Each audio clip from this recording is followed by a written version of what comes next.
Welcome to the US Open Watch Party powered by Cisco WebEx. I'm Hallie Ledbetter, joined by Jordan Spieth. Jordan, thanks so much for joining us.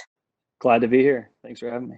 So, looking forward to reliving your 2015 victory at Chambers Bay. Let's talk a little bit about where you were in your career at this point. 21 years old, two-time USGA champion. You had won 3 times on tour, including the Masters. How are you feeling going into this week?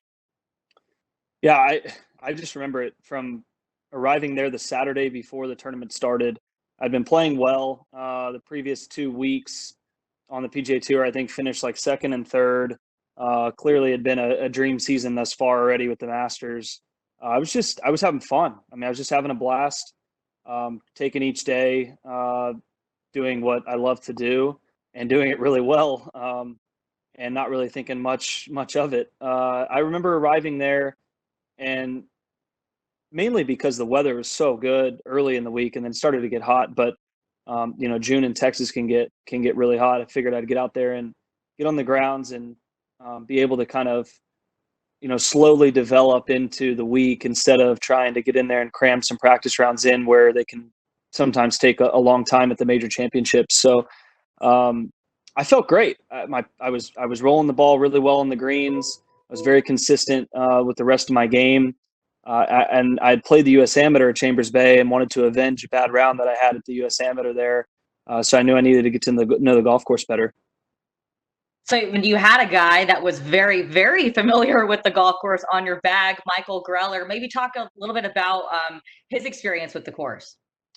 Sure, yeah. So Michael used to caddy there in the summer times for a number of years before he left teaching to caddy on the PGA Tour, and he actually caddied for Justin Thomas in the U.S. Amateur at Chambers Bay. So he had competitive caddy experience there, but also just it's where he'd go play fun rounds, and then he'd also caddy there here and there in the summertime when obviously school was out. So that was really nice. It was nice because he was so at peace. He just loved being there. He'd been looking forward to that week for 2-3 years since he started caddying and realized it could be a possibility to caddy in the U.S. Open there. So very close to home for him. He had gotten married there, which my wife and I went to.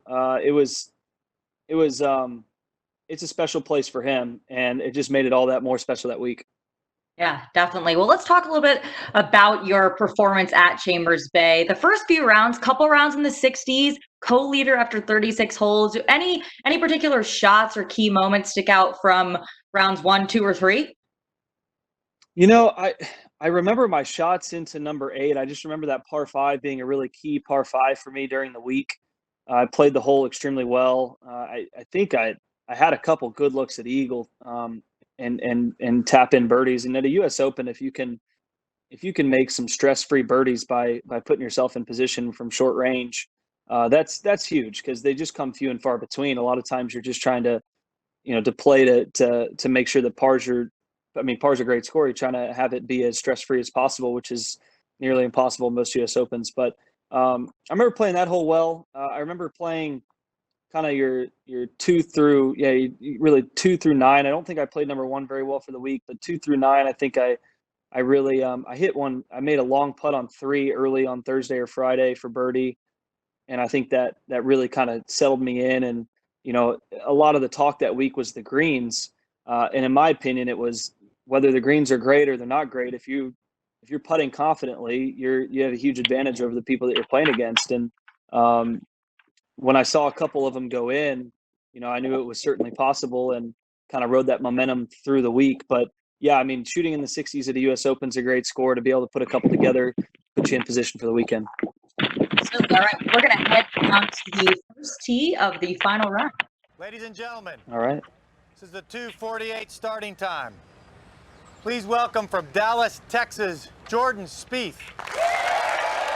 Jordan, what are the nerves like teeing off in the final round of a major championship? Keep in mind, you just won the Masters. They Yeah. not lead going into that one. But now you're in a full tie. I felt house money at this point. I mean, I remember being on that tee, and it felt quite a bit different from the first tee at the Masters earlier. I think just having been there and succeeded, I felt like I was the guy to beat, but also just at that time. But I also just felt super comfortable and confident in that position. I'd been in the final group a lot that season, and even the past year. I don't remember this being. I didn't hit a great drive, but I don't remember it being a nerve situation whatsoever. I was excited. I was excited to get going that day. It's final round major, and you're in one of the last couple groups. When that you just start to feel better better with it the more times you get put in the position. But that was not my best stroke there, and made a bogey to start out, which obviously isn't ideal, but at the same time, it can kind of calm me down and say, all right, now I feel like I can play a little more aggressive. And I mean, here's 8, which is a good example of that. When you feel like you're coming from behind, sometimes it can free you up to get some aggressive shots. And my 3-wood was on point that day. I hit a key one here and a key one on 18. But this is what I mentioned before. When you can get, that's an eagle putt straight up the hill. When you get these stress-free situations to move up leaderboards in U.S. Opens, you just take advantage and you run with it. Absolutely, which is what you did. So you made a few pars in a row, and then a birdie on number 8. Now we're so a nice little. Here's the coax it up there. Just missed. You said this was This is a lonely place on the course, right, Jordan? There's not a ton. So the fans, they're way up high. They're way on a on the cliff or whatever. There's nobody around that hole, nobody on the green, which Augusta, it's similar to that on a few of their holes as well on the back 9. If you hug the left side of a few of those holes, there's nobody there. It's just a weird situation because you're in the thick of things in a major, but there's nobody there. It's a delayed applause and that kind of stuff. That's just unusual, but also very, very cool. All right, well, we're going to head over to the drivable par 412, 270. What's the play?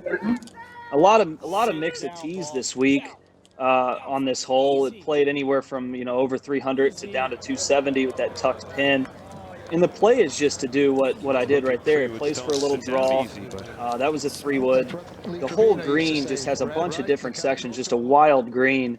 But if you can get it, up the chute in the front of the green, it's going to feed into the middle, kind of like that one did. And, at least most of the tough part's done. You got to hit a really good speed putt, and that's what I did right here. It's just this thing slings out to the right and goes out to the slope, comes way back hard to the left.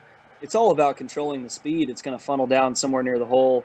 And once again, another tap in that was really, really nice to grab there on the back 9, because 13's a tough hole, 14's a tough hole, and then obviously the finishing stretches you can actually make some birdies. So a little momentum there on the back 9.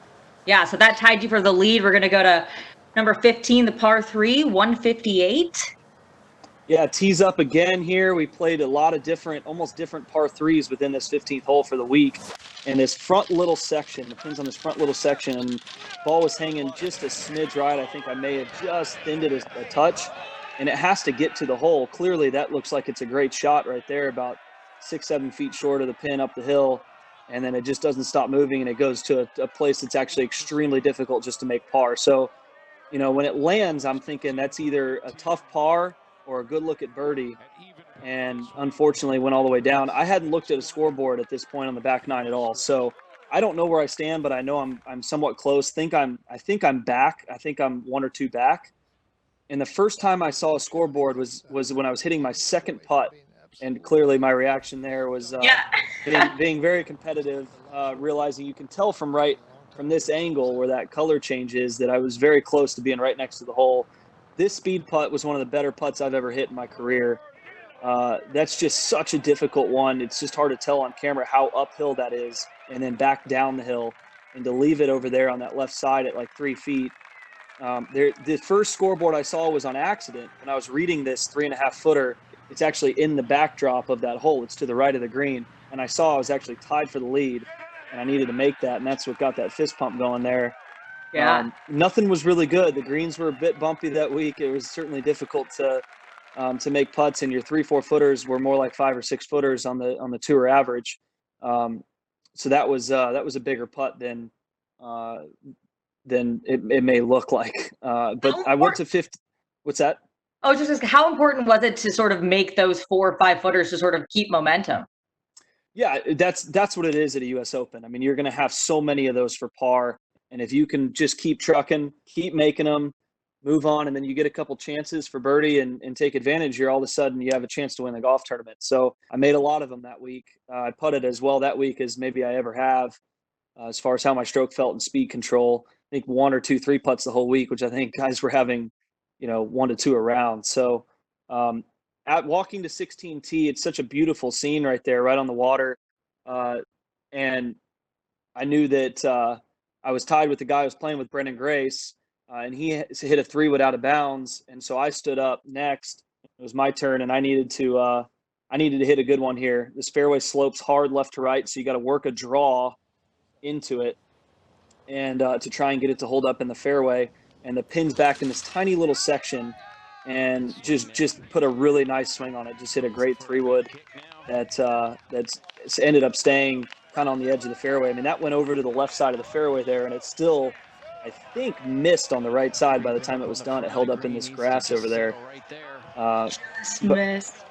Yeah, it goes into the dark green grass and stays up in that sticky grass. So I couldn't have placed a better tee ball there. You see, I'm looking at it like, is that thing really going to go in the bunker? I just drew it into the left side of the fairway. And then here comes one of those opportunities where you can make a birdie. And I knew if I could kind of go 2 under on the last 3, I'd win the golf tournament. And I was pitching it so well, too, that week. And I just hit the worst pitch. As you can see right there, it only needed to go another few feet, and it would have funneled towards the hole. And I knew I let an opportunity go away there, just trying to be a little bit cute with it. And it ended up setting up one of the coolest moments I've ever had in my golf career, which was the next putt. So did you mishit this, or did you land it where you wanted to and you thought it rolled out? I flushed it, and some of them that week were kind of bounding out, and some of them would just hit some sand on the greens and check, and that one checked. And I kind of had to play a little bit safe because of the angle I was taking. If it bounced firm, it could have actually gone through the green into a bunker. But it wasn't a very good shot. But I did hit it well. I clearly just didn't hit it hard enough. And then on this putt, it was cast it out that left side, and as you can see, you'll be able to see, I mean, I didn't put a whole lot of pace on it for it to get to the hole, so the chip wasn't far off. But this putt was ridiculous. The cool part about it is with about 3 feet to go, I start to turn the other way because I know it's going in. And then it was one of the loudest roars I've ever heard in my life. Just take it out on that left side.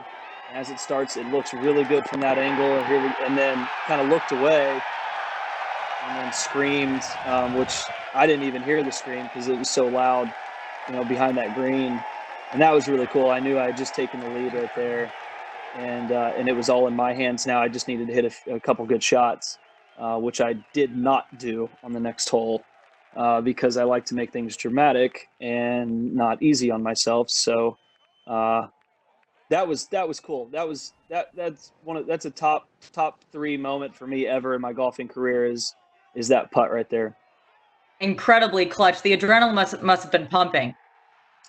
Yeah, I mean, you're just kind of, I'm frustrated from the chip, so I want to get that stroke back. I'm just grinding it out. And really those kind of touch putts were on point for me all week. And there's the crowd reaction. I mean, it was just, that's such a cool shot right there. That is incredible. Yeah, it was neat. And then I think this was nothing more than a 7-iron, maybe I think it was a 6-iron. Does it say it? 6-iron. Yeah, 6-iron, and I just came way out of it. You can hit it so far left there, and it'll be okay. And I just came way out of this ball and hit it into no man's land over here. I don't think anybody in the field hit it there that day. Clearly, a lot of pressure, and the lower body got really quick there instead of that same tempo that I used on those previous few shots. But you can't miss it right to that pin. I knew it, and I still made that mistake. So I had to almost, I think, lay up kind of the next one, flop it over to the other side of the green, try and make a 4. And I ended up actually missing a short putt there too. So I guess we'll probably end up seeing that here. But yeah, we'll take a look. But hey, you walked up to the green, and what are your thoughts? Just minimize damage at this point, right? Yeah, I'm out of position. I have a backstop on the other side. It's, give yourself essentially the putt that I just had on the hole before. Try and give yourself a 15-footer. You can see the angle there. I'm going pretty far left of where the pin is, because if I go at the pin, there's all kinds of ridges and slopes, and the pin's actually on a slope going away from me, right there. So I'm actually going at Brendan, see, pointing. Yes, you're asking him to move. Yeah, and then he's probably sitting there going, "Oh, good, he's sitting it out here. That means he's in really bad shape." But I'm hitting it over to that slope and saying, "Let's make a 4, knock it out on 2 and 18." And I mean, the lie was horrendous. That was a very, very big swing for it to go that length, and actually a really, really good shot there. It was below the hole and a good look. And if I remember right, I left it short 3 feet, and then I pulled that one and missed it on the left side. So I go from that, after making that putt on the hole before, I only really need 3 more good swings and it's taken care of. And then all of a sudden now I get back behind the 8 ball and there's cheers coming from the group behind us. So I assume either Dustin or Jason Day is making some form of a move, probably birdieing the 16th and maybe even having a look on the 17th. So when I ended up making double bogey here, we got to the 18th tee and there was a big roar from someone's shot that they hit into 17. I don't even remember. I think it was Dustin, and he ended up making a birdie. But that's what I was assuming that was happening anyways. Right. Jordan, this putt looks like you played such an incredible amount of break. Yeah. And how do you, when you're putting like that, are you more of a putter that, you pick a spot, or do you visualize a line? Yeah, so a lot of times I'm looking at a midpoint, some mark on the green, an inconsistency on the green, or even just like a dark or light patch that I'm trying to go above, below, or right through. And so that kind of gives me a good gauge on the speed and the line. So I kind of, once I find a point, I'm like, okay, I like going around that with some die speed, or I like going over that with good pace, or whatever it may be. And then that second putt, I don't even, I actually don't even really know what happened there. Did that miss on the right or the left side? Something was in the way. Left side. Yeah. So as a pull, I thought I pulled it. So don't want the camera in my face right there, but there it is. And definitely wanted to just push the camera down. So here, now we're on 18. I've just gone birdie double and actually dropped a stroke on those 2 holes. The 18th hole was interesting here. Those numbers, you could squeeze it past the bunker on the right, or you can try and, I played a fade to try and take a little off of the driver and make sure I had the widest fairway. So Jordan, what's happening here? You're backing off a little bit. What happened? Hand sweat. I think it's hot. My hand's sweating. My right hand sweats a lot, so I use the towel quite a bit to dry it off. And I'm just making sure I'm settling down. It might have actually been the roar from the hole before where I backed off. But I'm going at that 320 bunker. I'm trying to start it in between those 2 bunkers and cut it right to the 320 bunker where it'll run out and stay just short of it. And I just put a great swing on it. I mean, the fade swing was nice. It starts right in between them. I'm watching it just to make sure it's not too firm of a bounce, and it can just settle. There's a little upslope that it went onto, and you see it just kind of running out. So I took some off of it. It didn't carry extremely far, but it's in position, and I can reach the green in 2 right on that upslope. Dustin ended up going right of that in that little tiny sliver of fairway and busted it up there and had, I think, 5 iron in. For me, that just seemed like a way more dangerous shot to not get a huge advantage, because I couldn't get it as far as he did anyways. Yeah. We're gonna quickly go back to DJ, because this was the roar that you heard, was this shot into 17. So did you know at this point what had happened, or no? Well, I knew based on the scoreboard on 15, it was likely that I was either in the lead going to 16 by 1 is what I thought, and then maybe now down 1 is what I was thinking. But I think I'd still – so he birdied here, which would have had us – which tied us. So I was still in the lead, tied with Louis. That's right. So I needed to birdie to make sure – and then Brennan was 1 back. And see how I think he drove it in the bunker just by – I think it just ran out in the bunker. There it is. So Dustin's roar behind, I'm assuming now I'm either tied or 1 back. and I'm really assuming you have to assume that, just like in match play, you assume your opponent's always going to make it. I'm assuming I'm one stroke back. So an eagle, really, I'm thinking eagle's a playoff, and maybe birdie's a playoff if we're lucky. And I had a good number. I was debating in between a hybrid and a 3-wood.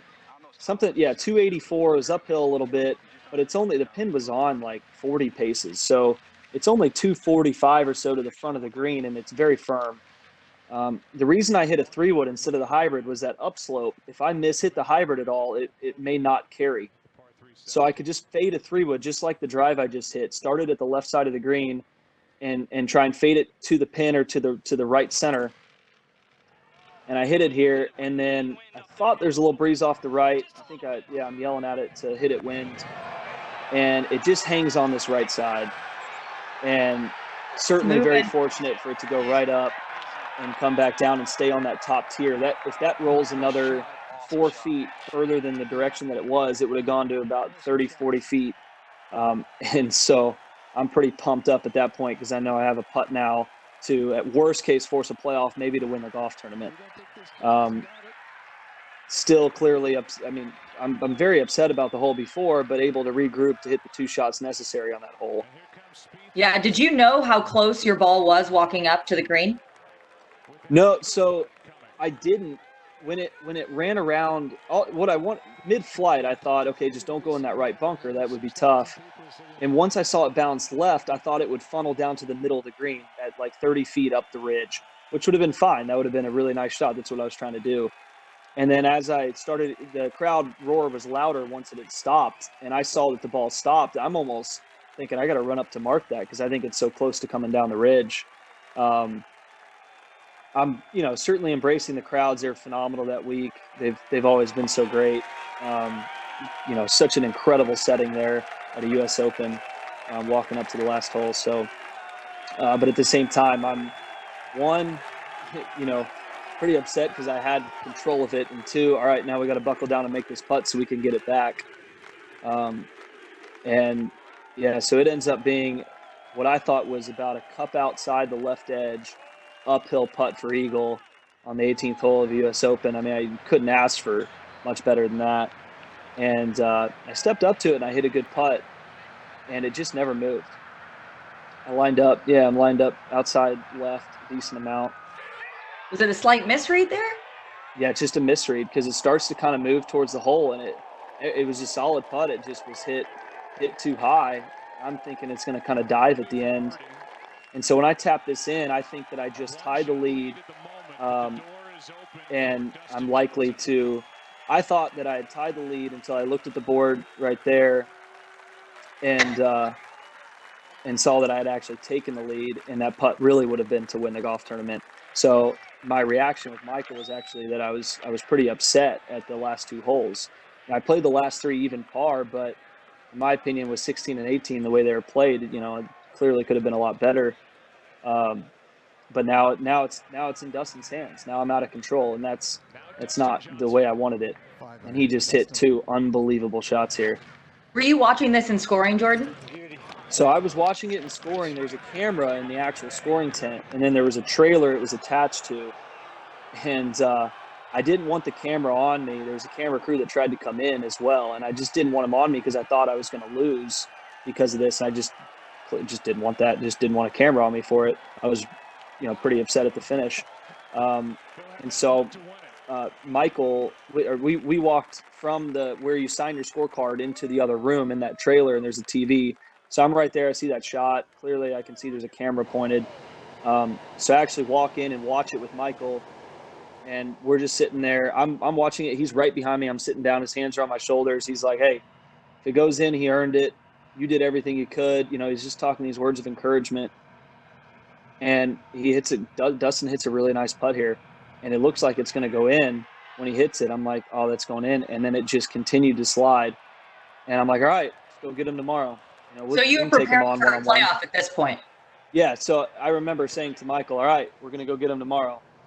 And we almost got up and left the trailer. And then we sat back down, and we're like, all right, let's just see it. And then he missed it.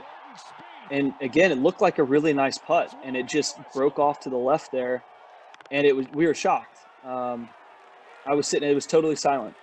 It was silent for 4 or 5 minutes. It was slightly delayed, a few seconds delayed. So the crowd reaction was so nuts that it was mixed. It wasn't like he tapped it in, we're going to go to tomorrow. It was more like, oh, something happened, and then we saw it miss, and we're like, I can't believe this. And we stayed in there for I want to say a good like 3-4 minutes, just like in silence. And then he's like, dude, you just won the U.S. Open. I'm like, wow. And then walked out, and my family was there, and it was it's tough because I've become a lot closer to Dustin than I was necessarily at the time, but he'd been a teammate of mine on teams, and I'd played a lot of golf with him. We'd been paired together a lot, and I really loved playing golf with him. And it was really tough to see it that way. It would have been cooler if I'd made the eagle putt and his second one didn't matter. I think that would have been an ideal scenario. And now that he went and just went ahead and won it the next year, it makes me feel a little better about it. But it was, it was interesting right there because, you want to celebrate clearly, but at the same time, he's going to walk right up, and you don't want, as he's a friend, and I kind of wanted to just sneak past him and like get back to the green without him seeing, right. But he was a class act. He came up, and I mean, the guy's never said one bad word about another person, and he came up and congratulated me. And that's the U.S. Open. I mean, you're not going to see fireworks and birdies. I mean, you're going to see some weird finishes. Sometimes it'll be exciting in a good way, and sometimes it'll be exciting in the average golfer saying, "Wow, I can relate to that." And there was a mix of both there on the back nine. Absolutely, absolutely. Like a very sudden change of events, but hey, US Open champion, only the sixth person to win the Masters and the US Open in the same year. How did you celebrate that night? We had I was in a house rented nearby, and then I think my management team had a house rented. A couple of my best friends were there. They were there the whole time. They were in the grandstands on 16, probably the loudest ones there. My brother was there, I think. Yeah, so we had my parents. We just went back to the house that my agent had rented for entertainment, whatever, that week for where we ate most of our meals and stuff. And we hung out and celebrated and accordingly. And then, woke up the next day, and I flew home that Monday back to Dallas. But yeah, I mean, it was a really interesting next couple hours after Dustin's putt missed, because it just took me. It wasn't the Masters. It was, I was walking up to the 18th green, and I had won it, and it could sink in a little quicker. That one was just like, first of all, what just happened 2 hours ago? Now, or an hour ago. Now, what's just happened with the first two majors this year? Like, this is nuts. And I was just trying to soak everything in. I was trying to say, these kind of moments, if you're lucky, you might get to experience this again on an 18th green at the U.S. Open. If you're really lucky, maybe more than one more time, but you may not again. And this is one of the coolest moments of your life. You need to embrace it. So I try to just really do that the next couple hours. And then, you have a lot of media obligations and stuff afterwards. And then one of the coolest moments was watching your name get engraved into the trophy. That was pretty special. When you see the names that are on it, the winners in U.S. Open history, and then your name's going on to it, and you understand your dreams as a kid and how hard you've worked to be in that position. And then actually seeing it come to life is, you're just hoping that you don't wake up. You're hoping it's real life. And I really enjoyed the fact that trophy was something you could fill and drink out of that night, to be honest. So that was fun. And I'm looking at it right now. It's sitting right over there. And we gotta have a look. You gotta show us. Sure, yeah. So this is the wall that's for the special one. So there's the U.S. Open trophy. Oh, there it is. That's awesome. Very cool. Yeah. So anyway, Jordan, I gotta ask you about this year. U.S. Open is going to be a little bit different in September at Winged Foot. What are your thoughts on that? Yeah, I think it's tough. Obviously, being in the New York, the tri-state area right now. things haven't been great there. But I've talked to a number of people that work with the USGA, and matters seem to be very, very under control. Whether we're able to slowly implement, smaller crowds, that would be ideal for players. I mean, we love having the crowds, especially in major championships, and in a U.S. Open, it can be very, very helpful to have people out there because it's kind of hard to find your ball sometimes in the rough. So I'm really excited. I'm excited that we were able to find a date, that they were able to find a date to postpone and still have it in 2020. And if there aren't any fans, it's going to be pretty much the exact same test we're used to. But that kind of atmosphere, I know everybody really hopes we get to have. Otherwise, you'll just have somebody screaming on the 16th green, and they'll just be screaming into the microphone instead of actually having it be background noise. But I've heard unbelievable things about Winged Foot. I have not played the golf course, but I really look forward to trying to get there a little bit early and get to know it. Great. Awesome. Well, we can't wait to watch you play there in September. Jordan, thank you so much for joining us. And thank you so much to everyone for watching this US Open rewatch party powered by Cisco WebEx. Yeah, thanks for having me. That was fun. Thanks to all our fans for watching the 2015 US Open watch party. You can find all the watch parties from this week and beyond on the USGA streaming app powered by Cisco, which is free in the app and channel stores on Roku, Amazon Fire, and Apple TV.